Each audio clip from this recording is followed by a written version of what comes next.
Pass ieħor importanti fil-ġenerazzjoni tal-elettriku f'Malta, meta l-ġimgħa li ġej tingħalaq għal kollox l-aktar power station antika f'Dellimara. Dan l-impjant li kien jaħdem bil-heavy fuel oil intefa' f'Mejju li għadda, hekk kif pajjiżna beda jħaddem it-turbini kollha tal-power stations f'Dellimara bil-gass.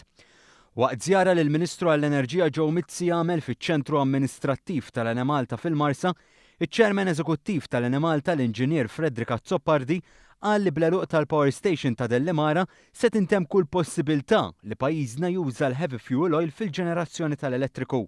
Dellimara 1 mhux ser tibqa' aktar cold standby minn jumejn oħra.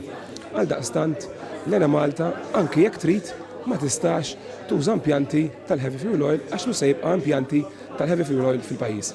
Mibni 25 sena ilu, il-Power Station antika ta' Dellimara fiha żewġ boilers tal-heavy fuel oil, żewġ turbini ta' 60 megawatt u kif ukoll ċumnija tal-konkrit twila 150 metru. ċumnija li twaqqih tagħha se jinbeda fil-bidu ta' Settembru, hekk kif kien approvat mill-Awtorità tal-Ambjent u r-Riżorsi. Waqt iż-żjara tal-erba' filgħodu, l-Inġinier Azzopardi qal ukoll li twaqqih tal-impjant tal-Marsa jinsab fl-aħħar fażijiet tiegħu. Il-materjal kważi kollu dak li jissejjaħ bħala hazardous material diġà tneħħa u anki fejn hu l-każ ġie esportat.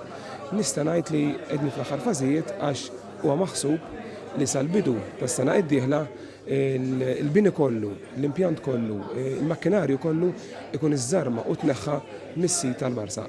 Wara li tkellem mal-ħaddiema kollha fiċ-ċentru amministrattiv tal-Enemalta fil-Marsa, il-Ministru Joe Mizzi enfasizza fuq il-ħidma li qed issir fuq l-smart meters.